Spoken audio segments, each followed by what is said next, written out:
E se você pudesse mudar de forma? Ter outra aparência, ser uma outra pessoa? Você ainda seria você mesmo? Ou você colocaria pra fora todo o mal que existe dentro de você? Hoje eu vou falar de O Médico e o Monstro, de R.L. Stevenson, de 1886, um livro de ficção gótica ou dark fantasy, com alguns elementos de terror aqui também. Até deixei esses pelos de gato aqui, ó, pra não parecer maldade. Dizem que isso deixa um semblante mais malvado, será? Talvez com óculos fique melhor.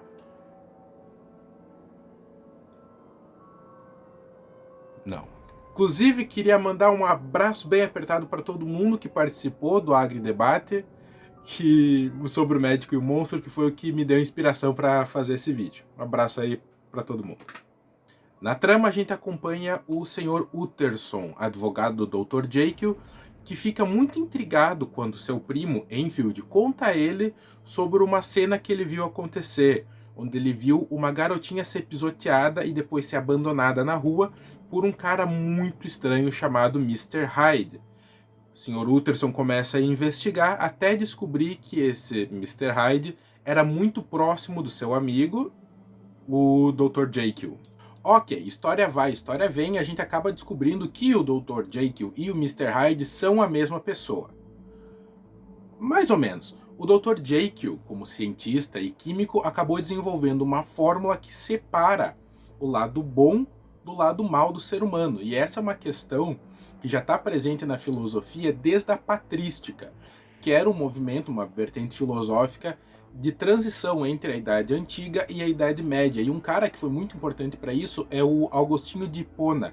É ele que vai trazer os primeiros pensamentos, ou pelo menos o que se considera os primeiros pensamentos, justamente sobre isso, sobre esse mal absoluto que permeia o ser humano.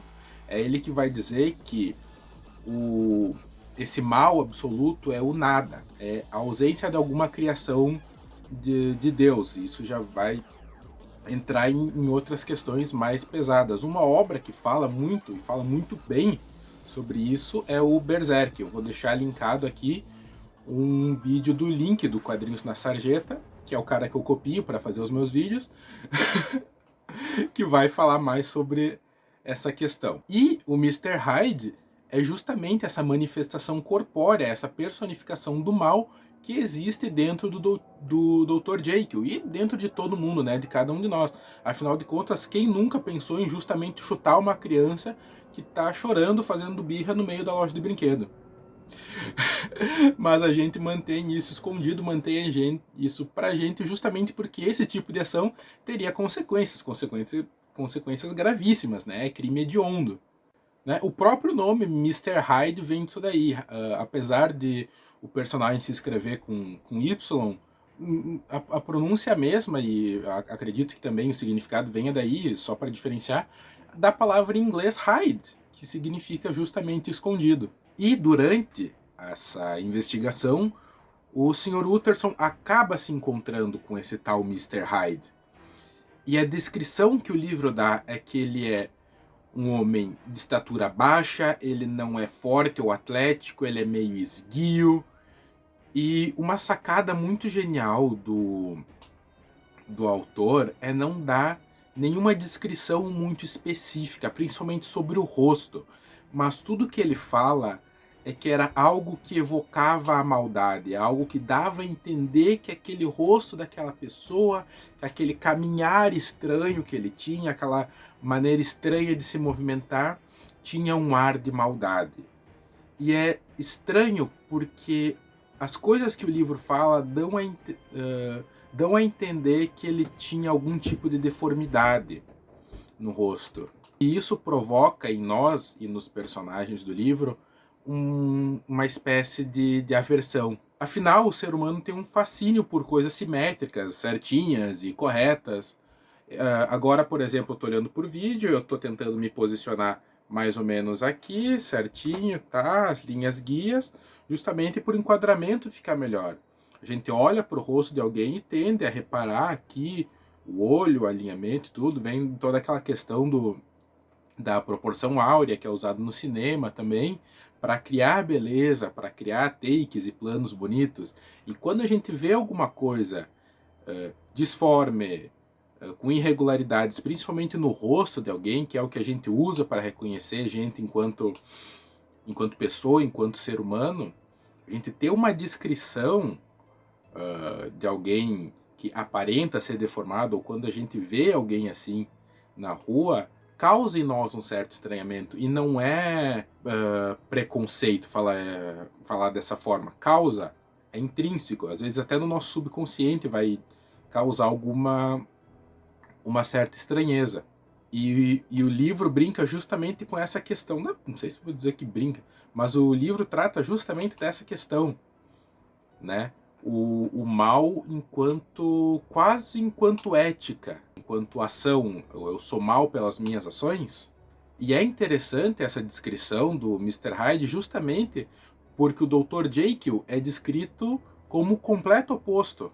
O Dr. Jekyll, ele é alto, ele é forte, ele é imponente, diferente do Mr. Hyde, né? Ele é um nobre inglês. Na obra A Estrutura do Conhecimento, do filósofo francês Merleau-Ponty, não sei se eu falei certo, também não me importa, eu não sei falar francês.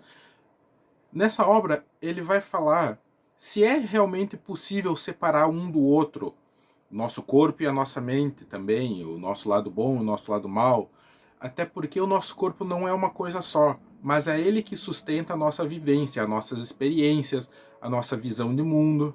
É claro que é possível alterar até certo ponto a nossa parte visível, como alguém que faz uma harmonização facial, uma cirurgia no nariz para corrigir, um botox, mas o próprio ato de intervir nessa parte visível denota que a gente tem um certo desejo de alterar ou manter uma certa experiência de mundo específica.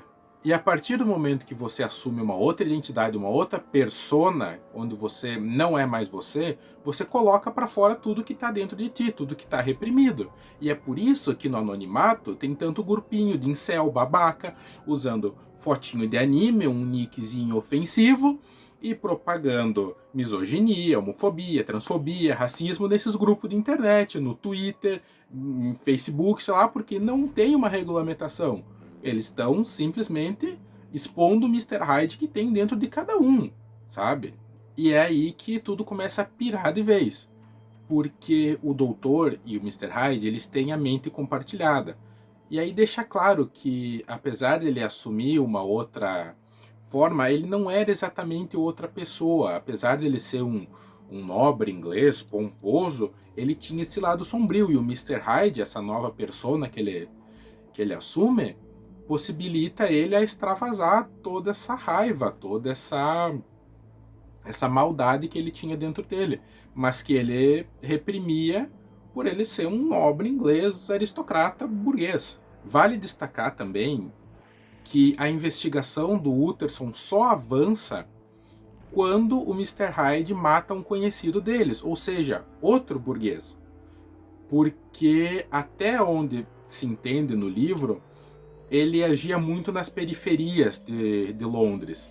Essa maldade que essa maldade que ele colocava para fora, que ele saía batendo em gente na rua, estuprando prostitutas e tal, essa parte no livro fica meio subentendido.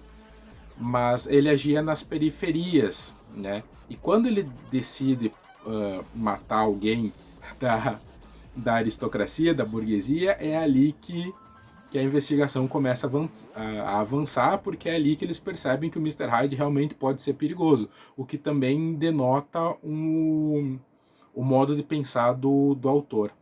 Depois disso tudo, o Mr. Hyde acaba desaparecendo, ele some por um tempo, aí o Dr. Jekyll começa a levar uma vida mais tranquila, mais normal, começa a voltar a se relacionar com os amigos, até que ele tem o que dá para se dizer que é uma crise de abstinência. E ele começa a enlouquecer, ele começa a querer produzir a droga de novo, ele começa a querer atacar as pessoas de novo, ele fica agressivo, ele se tranca no quarto, sabe? Aí conforme a investigação vai andando, até que chega no final. No final ele se suicida, né? O Mr. Hyde acaba assumindo o controle mesmo ele não tomando a fórmula lá, a poção, ele começa a perder a cabeça. Ele dormia de um jeito, ele dormia como Mr. Hyde e acordava como o Dr. Jekyll. Ele dormia como o Dr. Jekyll e acordava como Mr. Hyde. Isso vai bugando a cabeça do cara, ele fica lelé da cuca. E no final das contas, depois que ele se suicida, ele acaba deixando um manuscrito, né? Acaba deixando uma carta explicando tudo o que tinha acontecido. Esse é o último capítulo do livro e é maravilhoso. Sim, um final trágico para uma história gótica. Esse livro é um livro da época vitoriana, a ambientação dos becos de Londres é fria, é soturna. Foi o auge da época gótica, né? Mas é um livrinho curtinho, tá? Mesmo a edição da Antofágica, que é linda, ela parece ser mais grossa, mas é porque ela tem um monte de ilustrações, vocês podem encontrar outras edições do livro também. O final dele pode ser um pouco apressado, mas vale lembrar que ele estava saindo ali junto com Drácula, do Bram Stoker, com o Frankenstein, que eu não lembro o autor agora. Acima de tudo, o autor ainda queria vender, então ele não é um livro muito complicado, né? Ele é um livro simples, ele é curtinho, mas vale muito a pena a leitura. Enfim, não se esquece de curtir o vídeo, de se inscrever para receber os próximos vídeos, de ativar o sininho para receber as notificações, me seguir nas outras redes sociais, eu sou bem ativo por lá, adoro conversar. Deixa um comentário aqui embaixo, vamos aprofundar esse debate e compartilhe esse vídeo. Beijo nas crianças.